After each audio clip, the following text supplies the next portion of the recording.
하나님의 말씀, 오늘은 한 절 말씀인데요. 요한일서 1장 9절 말씀입니다. 만일 우리가 우리 죄를 자백하면 그는 미쁘시고 의로우사 우리 죄를 사하시며 우리를 모든 불의에서 깨끗하게 하실 것이요. 아멘. 오늘은 죄에 대해서 함께 묵상해 보고자 합니다. 사실 죄라는 주제는 전하는 이나 듣는 이 모두에게 불편하고 부담스러운 주제입니다. 때문에 현대 사회에서 죄라는 주제를 거론하는 것은 그다지 세련되지 못한 일일지도 모르겠습니다. 하지만 두어 주 전부터 이 주제에 대한 마음의 부담을 주셨고 고난주간이야말로 이 주제를 다루기에 가장 좋은 시즌이라는 마음도 주셨습니다. 토요일 아침 기도 시간에 먼저 저에게 회개의 영을 부어주셨습니다. 말씀을 전하기 전에 먼저 제 자신이 순종할 수 있게 하신 하나님의 역사를 찬양했습니다. 우리가 보고 들은 바를 너희에게도 전함은 너희로 우리와 사귐이 있게 하려 함이니 우리의 사귐은 아버지와 그의 아들 예수 그리스도와 더불어 누림이라. 우리가 이것을 쓰면 우리의 기쁨이 충만하게 하려 함이라. 편지의 서론에서 요한은 이 편지를 쓰는 목적은 성부 하나님 그리고 성자 예수님과의 사귐에 뿌리를 둔 성도의 사귐을 위해서이며 기쁨을 충만하게 하기 위해서라고 분명하게 밝히고 있습니다. 그런데 그는 본론으로 들어가자마자 죄라는 주제로 들어갑니다. 왜 그렇게 하고 있는 것일까요? 왜 우리는 죄라는 주제를 묵상해야만 하는 것일까요? 그 첫 번째 이유는 죄는 여전히 우리 모든 그리스도인의 현실적인 문제이기 때문입니다. 우리 중 그 누구도 죄 짓는 일로부터 자유롭지 못합니다. 예수 믿고 거듭남으로 하나님의 자녀가 되고 예수의 제자가 되었음에도 불구하고 우리는 매일 마음과 생각으로 우리의 말로 또한 손과 발과 눈으로 하나님께서 기뻐하지 않으시는 일을 행합니다. 그러므로 죄는 이미 다 해결되었기 때문에 이제는 더 이상 거론할 필요조차 없는 그런 주제가 아닙니다. 그러므로 내가 한 법을 깨달았노니 곧 선을 행하기 원하는 나에게 악이 함께 있는 것이로다. 내 속 사람으로는 하나님의 법을 즐거워하되 내 지체 속에서 한 다른 법이 내 마음의 법과 싸워 내 지체 속에 있는 죄의 법으로 나를 사로잡는 것을 보는도다. 오라 나는 곤고한 사람이로다. 이 사망의 몸에서 누가 나를 건져내랴. 혹자는 회심한 바울이 이런 말을 할 리가 없다. 그러니 이것은 회심하기 전, 즉 불신자 상태일 때 고백이다 라고 주장하기도 하지만 저는 성도의 삶의 현실을 조금도 이해하지 못하는 말이라고 생각합니다. 이것은 회심하고 거듭난 바울의 고백임이 분명합니다. 13절까지 과거 시제로 말하던 바울은 14절부터 현재 시제로 말하고 있는 것도 그렇고 자신은 선을 행하고자 원하고 있으며 하나님의 법을 즐거워한다고 고백하고 있다는 사실이 그 증거겠죠. 그러니 이 고백은 성숙한 신자인 현재의 바울이 하고 있는 고백임이 분명합니다. 그러니 만약 바울이 그러하다면 모든 성도에게 죄와의 치열한 싸움이 있다는 것은 조금도 이상한 일이 아닙니다. 솔직히 저는 이렇게 신학적으로 깊이 따져보지 않아도 이러한 통탄은 거듭난 이후에도 터져 나올 수 있음을 잘 알고 있습니다. 제 자신의 경험을 보아서도 그러하고 성도들의 삶과 그 고백을 통해서도 저는 분명히 알고 있습니다. 성도의 입에서는 오라 나는 공고한 사람이로다. 이 사망의 몸에서 누가 나를 건져내랴 라는 탄식이 터져 나옵니다. 하나님을 사랑하면 사랑할수록 더 그렇습니다. 그래서 요한은 이렇게 말합니다. 만일 우리가 죄가 없다고 말하면 스스로 속이고 또 진리가 우리 속에 있지 아니할 것이요. 만일 우리가 범죄하지 아니하였다 하면 하나님을 거짓말하는 이로 만드는 것이니 또한 그의 말씀이 우리 속에 있지 아니하니라. 이처럼 죄의 문제, 죄와의 투쟁은 모든 그리스도인들에게 지극히 현실적인 문제입니다. 두 번째 이유는 죄는 언제나 하나님과의 친밀한 교제를 방해하고 파괴하기 때문입니다. 창세기 3장을 떠올려 봅시다. 범죄한 인간에게 나타난 가장 큰 변화는 하나님의 낯을 피하여 숨게 된 것이었습니다. 왜 나를 피했느냐? 하나님께서 물으실 때 아담은 두려워서 피했습니다. 라고 대답했습니다. 그렇습니다, 여러분. 죄는 우리의 아버지이시며 선한 목자이시고 영원히 나의 편이 되어주신 하나님과의 관계를 불편하게 만들고 결국에는 파괴해버립니다. 죄는 그분의 말을 듣기 싫어하게 만들고 듣는다 할지라도 순종하지 않게 만듭니다. 우리가 그에게서 듣고 너희에게 전하는 소식은 이것이니 곧 하나님은 빛이시라. 그에게는 조금의 어두움도 없으시다는 것이니라. 요한은 하나님이 이런 분이시기 때문에 죄와 어둠을 지닌 채로 빛이신 하나님과 교제할 수는 없다고 분명히 선포합니다. 그러니 죄의 문제는 반드시 해결되어야 합니다. 때문에 하나님은 십자가를 통해 죄의 문제를 근본적으로 해결해 주셨을 뿐 아니라 현실의 삶 가운데에서 매일 저지르게 되는 죄를 해결할 수 있는 길을 열어주심으로 사랑하는 자녀들과의 교제가 중단되거나 방해받기를 원하지 않으셨습니다. 바로 그것이 오늘 읽은 요한 1서 1장 9절이 말하고 싶은 진리입니다. 죄 문제를 다뤄야 하는 세 번째 이유는 죄는 우리를 망가뜨리기 때문입니다.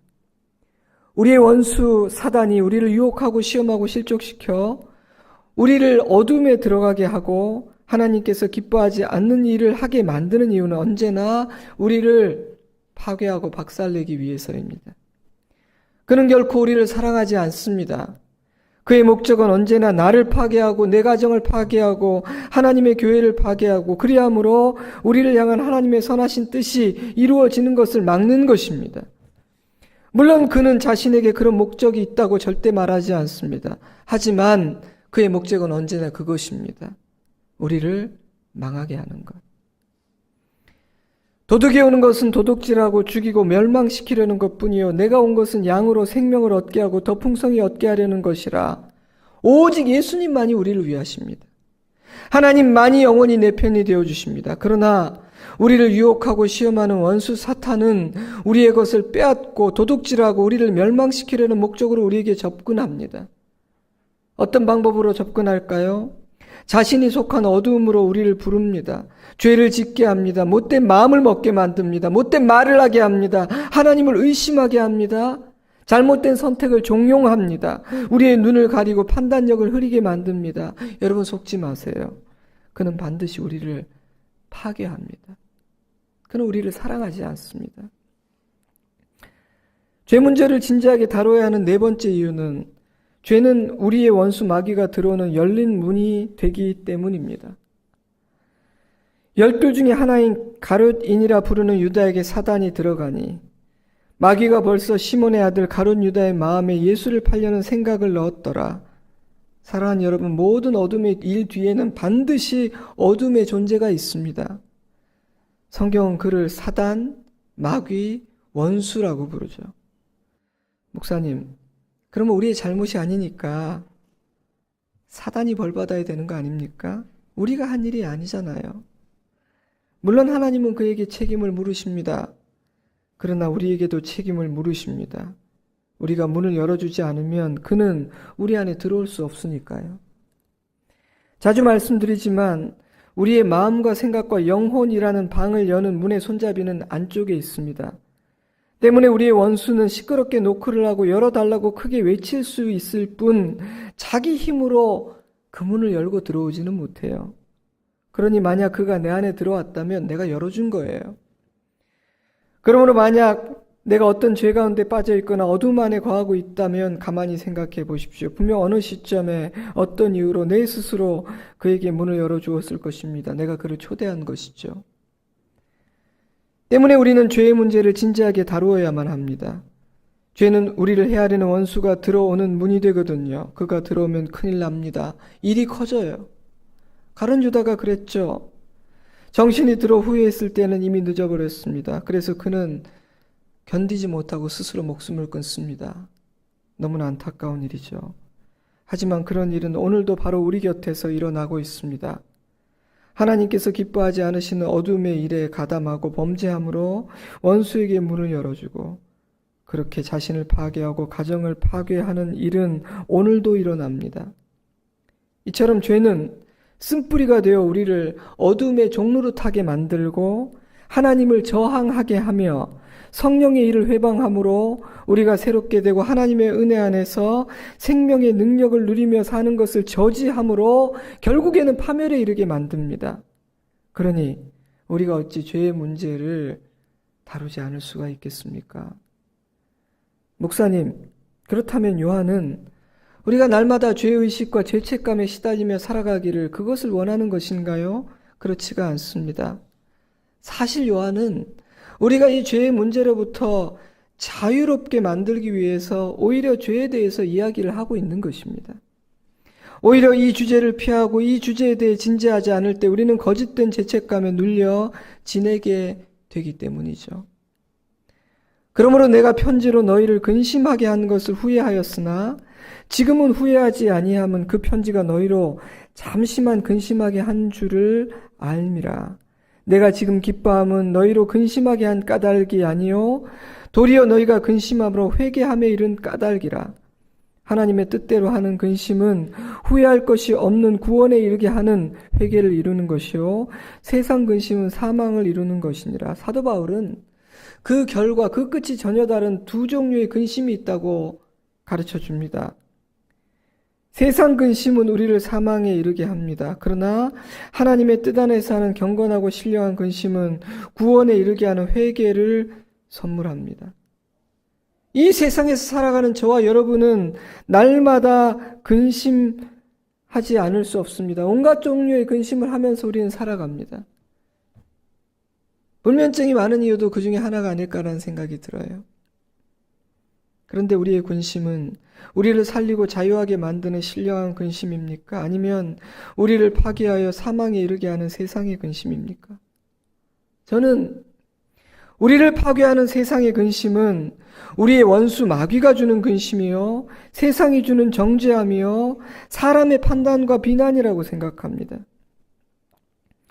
거룩하시고 온전하신 하나님은 우리를 위해 자신을 주시며 우리의 죄를 용서하고 살리려고 하시지만 우리의 원수 사단과 이 세상은 날카로운 빗으로 우리를 정죄하고 책망하고 심판합니다.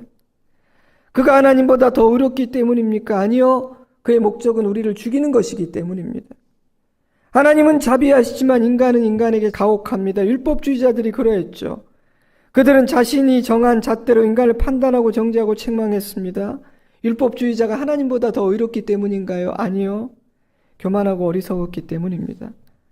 때문에 원수와 세상과 사람이 주는 죄에 대한 책망은 언제나 자기 자신이 아니라 다른 사람과 세상을 향해 있습니다.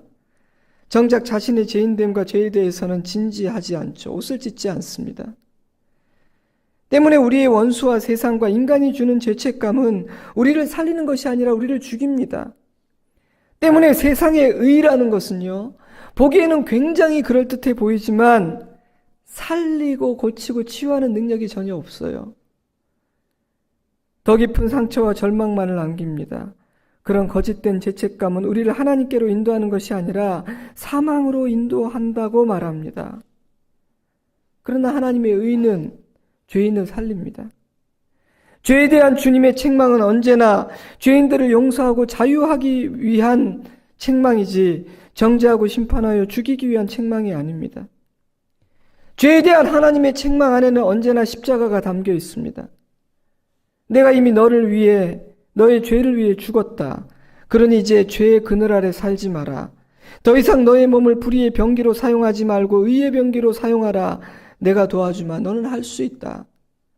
자기 희생이 전제되어 있는 주님의 의로운 책망은요, 언제나 따뜻합니다. 때문에 주님 안에서 죄를 생각할 때 우리는 생명에 이르게 되는 것이죠. 살리는 의니까요. 사도 요한은 예수를 믿고 거듭남으로 이미 하나님의 자녀가 되었음에도 불구하고 여전히 죄 문제로부터 자유롭지 못한 우리를 위해 주님께서 열어주신 은혜의 길이 있다고 말합니다.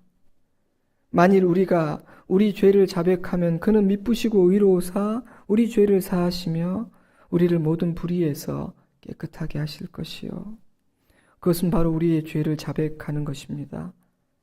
조금 전에 읽었던 고린도후서 말씀에서 바울은 회개라고 표현했죠. 목사님, 십자가에서 우리의 과거의 죄, 현재의 죄, 미래의 죄가 다 해결된 것이 아닙니까? 그런데 또 회개해야 하나요? 야, 진짜 잘 배우셨습니다. 잘 배우셨네요. 하지만 성경이 그렇게 하라고 요구하고 있습니다. 예수님은 제자들에게 우리 죄를 사하여 주옵시고 이렇게 기도하라고 가르치지 않으셨습니까? 저는 이미 죄의 문제를 다루어야 하는, 이 문제가 해결되어야 하는 몇 가지 이유도 나눈 바가 있습니다. 그러니 자신의 죄를 아버지 앞에 자백함으로 사함을 받고 깨끗해지는 일은 중요합니다. 찬송을 부르면서 물로 씻든지 불로 태우든지 하는 이 후렴구가 제게 다가오고 성령께서 제 마음에 임재하는 것을 느낄 수 있었습니다. 그렇다면 여러분, 십자가와 회개는 어떤 관계일까요? 또다시 회개해야 된다는 것은 십자가가 2% 부족하다는 뜻일까요? 구원받기 전의 죄는 십자가로 용서받지만 구원받은 이후의 죄는 회개로 용서받는 것입니까? 그렇지가 않습니다. 사실 우리는 회개함으로 용서받는 것이 아닙니다. 우리의 죄를 용서받을 수 있는 근거는 오직 십자가에서 이루어진 예수님의 대속의 죽음뿐입니다. 그러므로 죄 씻음과 용서는 우리가 얼마나 열심히, 얼마나 구체적으로, 얼마나 자주, 얼마나 많이 회개했느냐에 달려있지 않습니다. 죄사함과 용서라는 축복은 오직 예수 그리스도께서 우리 죄를 위하여 십자가의 죽으심으로 이루신 대속의 사역에 근거하기 때문입니다. 예수님은 그 일을 위해서 이 땅에 오셨고 오늘 이 종료주일 예루살렘을 향해 걸어가고 계십니다. 예수님은 그것을 온전히 성취하셨습니다. 때문에 세례 요한은 이렇게 말했죠.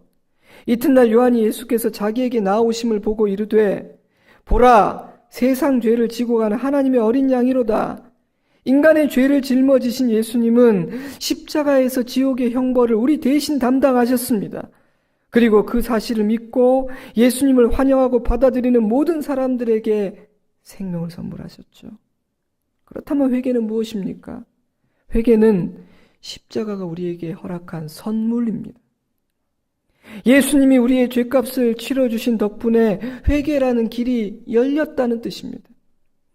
그러므로 회개는 십자가의 속죄라는 토대 위에서 허락된 은혜의 선물입니다. 무슨 말인고 하니 십자가 없는 회개는 의미도 없고 능력도 없으며 하나님의 자녀가 아닌 사람에게는 회개의 권리나 능력이 주어지지조차 않는다는 뜻입니다. 그래서 어떤 분은 이렇게 표현했어요. 우리는 회개할 수 없는 삶에서 회개할 수 있는 삶으로 구원을 받았다. 우리는 회개할 수 없는 삶에서 회개할 수 있는 삶으로 구원을 받았다. 그러므로 성도는 자신의 죄를 하나님 앞에 자백함으로 용서받고 아버지와 친밀한 교제를 회복할 수 있다는 사실을 놀라운 특권이요 은혜로 여겨야만 합니다. 우리를 한없이 사랑하신 예수 그리스도께서 십자가에 달려 죽으심으로 우리는 용서받고 완벽하게 사면되었습니다. 때문에 우리는 법적인 차원에서 절대로 다시 고소당하지 않습니다. 만약 누군가 우리를 정죄하고 고소한다면 그 사람은 십자가 모르는 사람입니다. 그러므로 우리가 우리의 죄를 자백할 때 우리는 처벌을 기다리며 재판석으로 나아가는 것이 아니라 미쁘시고 의로우신 아버지 앞에 자녀로서 나아가는 것입니다. 바울은 이렇게 표현했어요. 그러므로 이제 그리스도 예수 안에 있는 자에게는 결코 정죄함이 없나니 이는 그리스도 예수 안에 있는 생명의 성령의 법이 죄와 사망의 법에서 너를 해방하였습니다. 바로 이것이 하나님의 자녀에게 일어난 일입니다. 자, 그런데 문제가 있습니다. 근데 우리는 여전히 죄를 짓습니다. 하나님이 기뻐하지 않는 생각을 하고요. 못된 말을 하고 못된 행동을 합니다. 마치 사춘기 자녀처럼 엇나갑니다. 하나님의 음성 듣기 싫어하고 자아가 얼마나 강한지 몰라요. 다행히도 대부분은 한때 좀 그러다가 말지만 끝까지 그렇게 살아가다가 인생을 망치는 사람도 없는 것은 아닙니다. 그래서 주님은 십자가라는 토대 위에 회개라는 길을 열어주셨습니다. 일상의 죄들을 처리하지 않으면 하나님과의 관계가 망가지고 결국은 인생도 망가지기 때문입니다. 사랑하는 자녀들이 그렇게 살다 죽기 바라지 않으시는 주님은 십자가의 공로를 매일매일 실제로 누리며 살기 위해 회개라는 길을 열어주셨습니다. 바로 이것이 오늘 요한이 우리에게 말하고 싶은 거예요. 그렇다면 회개는 무엇일까요? 두 가지 차원에서 이해할 필요가 있습니다. 첫째로 자신의 죄인됨과 자신이 하나님 앞에서 기뻐하지 않으시는 일을 행했다는 사실을 인식하고 인정하는 겁니다. 둘째는 자신의 구체적인 죄를 청산하고 새로운 삶으로 방향을 전환하는 것입니다. 이 둘 다 중요합니다. 인식하고 인정하는 것, 청산하고 전환하는 것, 둘 중 하나가 미비되면 그 열린 틈으로 원수가 다시 들어오거든요. 깨끗하게 좀 전부 다 깨끗해졌네. 친구들까지 데리고 들어오거든요.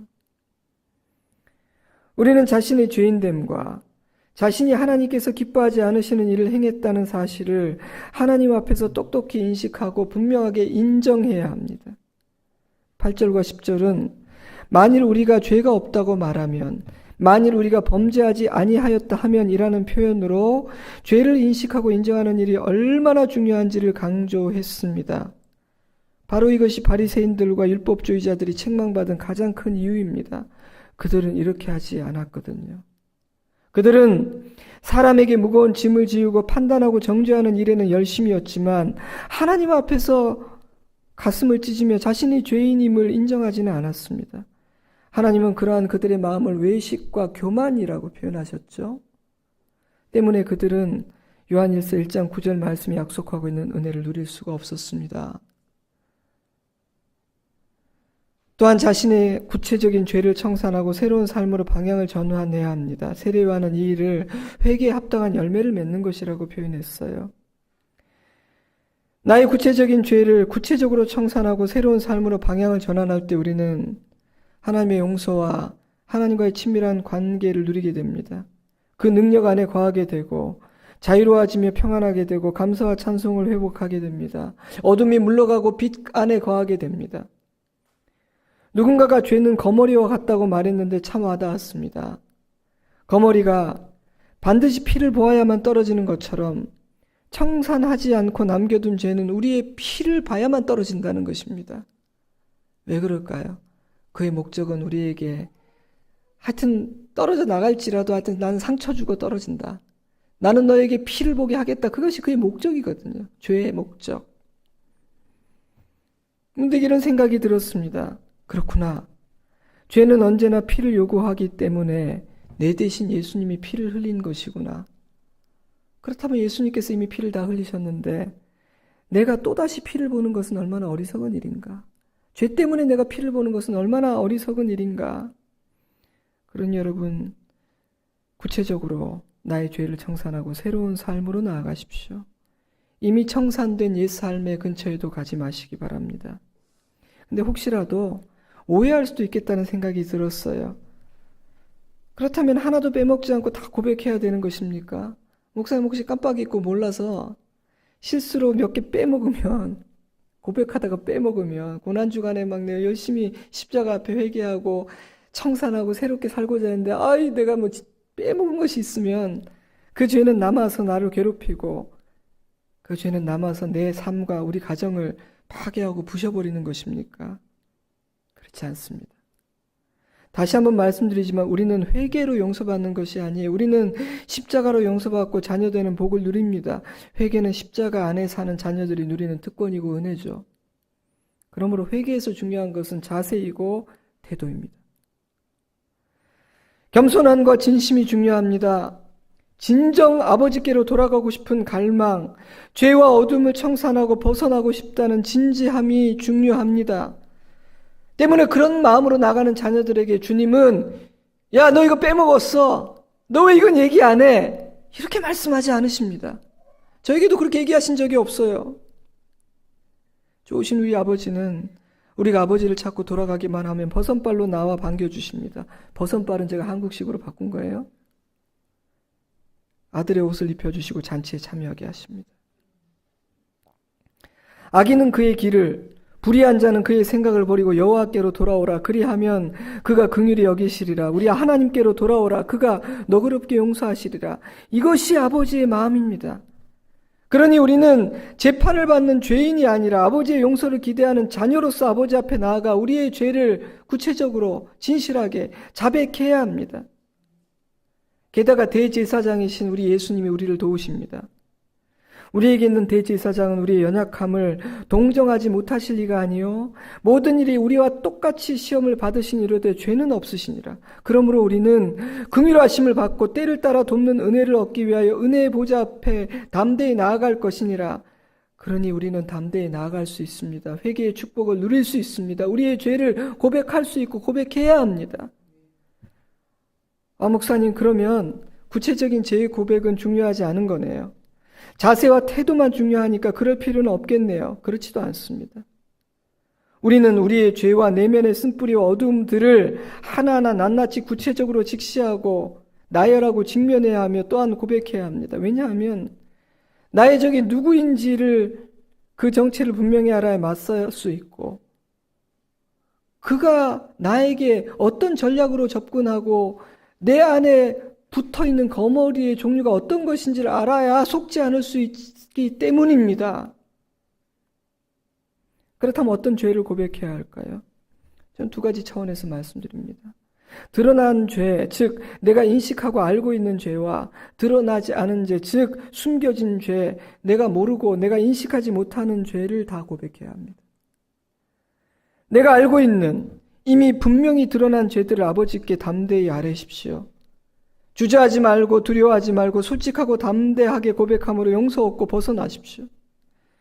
너무나 오랫동안 반복해왔고 거듭 실패해왔기에 자신이 없습니까? 안 될 것 같습니까? 나는 할 수 없지만 예수님이 하심을 믿으시기 바랍니다. 여러분의 굳은 의지를 아버지께 보여드리고 도움을 요청하십시오. 그러면 새 일을 행해 주실 것입니다. 새 날이 올 것입니다. 근데 문제는 드러나지 않은 어두움, 감추어진 죄입니다. 여기에는 두 종류가 있을 것 같아요. 하나는 우리의 원수 사단이 교묘하게 숨기고 있기 때문에 우리가 인식조차 하지 못하는, 내 안에 이런 어둠이 있고 이런 죄가 있고 내가 이런 거머리 때문에 휘둘리고 이용당하고 있는지를 알지조차 못하는 그야말로 감추어진 어두움입니다. 감추어진 죄예요. 여러분, 그런 어두움은 깨닫게 해달라고, 볼 수 있게 해달라고 기도해야 합니다. 그래야만 원수가 만들어 놓은 그 견고한 불의의 진을 부셔버릴 수 있기 때문이죠. 여러분, 죄는요, 감추어져 있을 때 힘이 나는 것이지 내가 인정함으로 드러나 버리면 힘을 쓰지 못해요. 또 다른 하나는 이미 알고는 있지만 어떤 이유 때문에 부정하거나 고백하기를 거부하고 저항하고 있는 그런 종류의 죄입니다. 이것도 감추어진 죄예요. 알고 있는데 모르는 척, 거부하는 죄. 인정하고 싶지 않기 때문에 어느 순간에는 이제 무뎌져 버려서 이제는 죄라고 여기지조차 않게 된 그런 죄입니다. 그런 종류의 어두움은 용기를 내어서 직면하고 회개해야 합니다. 가슴을 찢고 울어야 합니다. 그래야만 어둠의 권세로부터 놓이게 됩니다.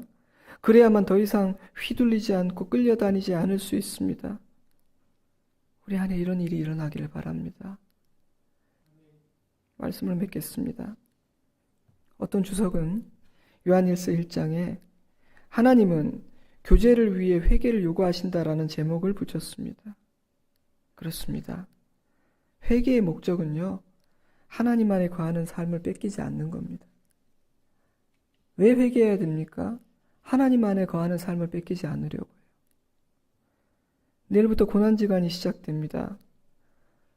물론 예수님께서 십자가에 달리신 정확한 그날을 계산한 것은 아니지만 교회를 통해 날을 정하고 기념하게 하신 절기들은 의미가 있다고 확신합니다. 이 한 주간은 우리의 죄를 직면하고 그리스도 예수 안에서 십자가 안에서 죄를 다룸으로 십자가의 의미와 능력을 묵상하고 누리기에 좋은 시간입니다. 이번 주간에 그 일을 행합시다. 가능한 일정을 줄이고 최대한 말도 줄이고 삶을 단순히 하고 말씀을 묵상하고 기도하며 시간을 보냅시다. 내면의 어둠과 쓴뿌리를 몰아내고 죄악을 청산합시다. 그리함으로 십자가의 은혜와 능력을 체험합시다. 구체적으로 우리 어떤 영역들을 주목해야 하겠습니까? 마음과 생각의 죄를 자백해야 합니다. 교만, 질투, 더러운 생각, 거짓된 생각, 왜곡된 추측과 상상, 누군가를 향한 미움과 용서하지 못한 마음과 같은 것들입니다. 입술로 저지르는 말의 죄를 자백해야 합니다. 가십, 험담, 비방, 정죄, 거짓말, 당짓기, 성도의 입에 절대 담지 말아야 할 모든 종류의 욕설과 같은 것들입니다. 눈과 손과 발로 저지르는 행동의 죄를 자백해야 합니다. 음란한 것을 보고 음란한 일을 행하는 성적인 죄와 물질과 관련된 죄, 말과 행동으로 형제에게 해를 입히는 모든 죄악과 거짓, 위선, 교만, 시기, 분노란 악한 뿌리에서 나오는 어떤 행동 모두를 회개해야 합니다. 우리는 이러한 어둠들을 미쁘시고 의로우신 아버지 앞에 자백해야 합니다. 산불에 대한 기사를 읽으면서 잔불을 정리하는 것이 참으로 중요하다는 사실을 새삼 깨닫게 되었습니다. 근데 놀랍게도 제가 진짜 깜짝 놀랐는데요. 땅을 막 깊이 파더라고요. 땅을. 왜냐하면 이 땅속 깊은 곳에 불씨가 남아있다가 밤새 불어오는 강풍에 그 땅에 묻혀있던 불씨가 살아나서 다시 불이 날 수가 있대요. 저는 좀 놀랐어요.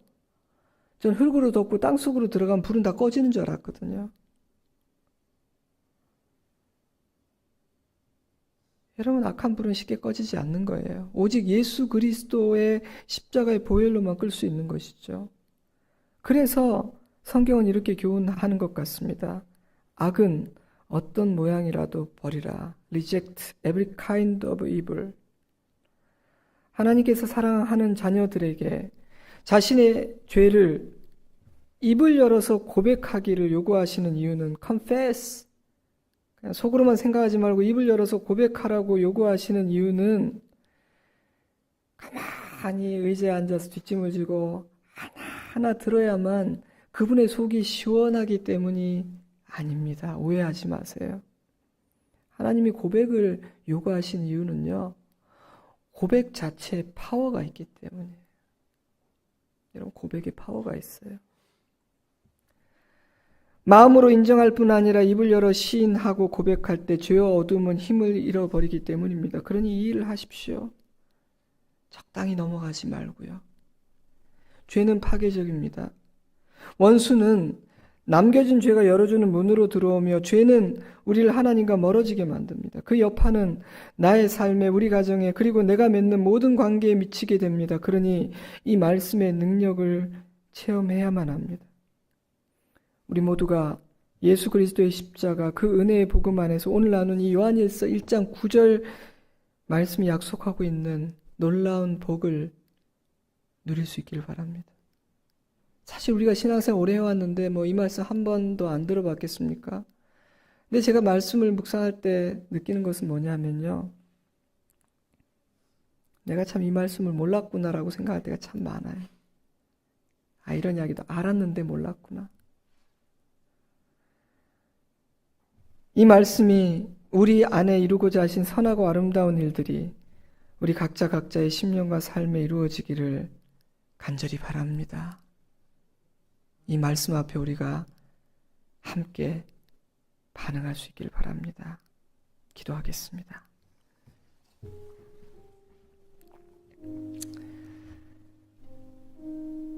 주신 말씀을 생각하면서 기도할 때 성령께서 이끄신 대로 기도하시되 오늘 이 시간에는 이 말씀에 대한 여러분의 반응을 알으시면 좋겠습니다. 이제 제가 이렇게 하겠습니다. 이렇게 하려고 합니다. 이 말씀을 제 삶에서 이렇게 이루어내려고 합니다. 좀 도와주시고 지켜주십시오. 제가 연약한 것 아버지 아시죠? 하지만 제가 간절함이 있습니다. 이 말씀의 능력과 은혜를 누리고 싶은 소원이 이 아침에 제 안에 있습니다. 도와주십시오. 이끌어 주십시오. 불 붙여 주십시오. 물로 씻어 주십시오. 용기를 주십시오. 우리 잠시 기도하겠습니다. 아버지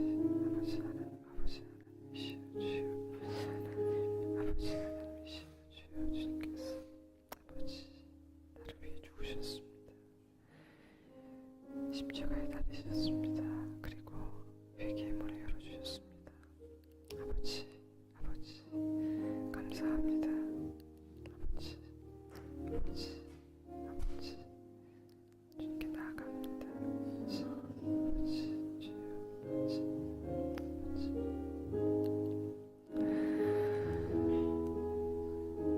주님, 이 말씀을 종에게 들려주셨습니다. 사랑하는 우리 성도들에게도 이 말씀이 오늘 이 아침 들렸기를 소망합니다. 이 말씀을 주시는 이유는 우리를 죄의 권세와 어둠의 그늘에서 자유롭게 하기 위해서입니다. 이미 우리에게 허락하신 십자가에서 피 흘리심으로 허락하신 놀라운 생명의 능력을 누리며 살기를 바라시기 때문인 것을 믿습니다. 주여, 우리의 죄를 아버지 앞에 자백하게 하시고 우리의 남은 삶은 한순간도 어두움에 휘둘리고 붙들려 살지 않게 도와주십시오. 내가 자유하면 우리 가정은 변하게 될 것입니다. 내가 자유할 때 세상도 변하게 될 것입니다. 빛이 비치게 될 것입니다. 그러니 주님이 주신 이 말씀에 진지하게 순종하게 하여 주시옵소서. 고난주간이 시작됩니다. 늘 그러해야겠지만 우리는 시끄럽고 복잡한 세상에서 살아가느라 그리 하지는 못합니다. 하지만 적어도 일주일이라도 십자가를 마음에, 생각에, 입술에, 눈에, 손에, 발에, 귀에 두게 하시고 주님께 붙들리고 주님 안에서 살게 하여 주시옵소서. 그리고 부활의 주일, 그 부활의 능력을 큰 소리로 찬송하게 하여 주시옵소서.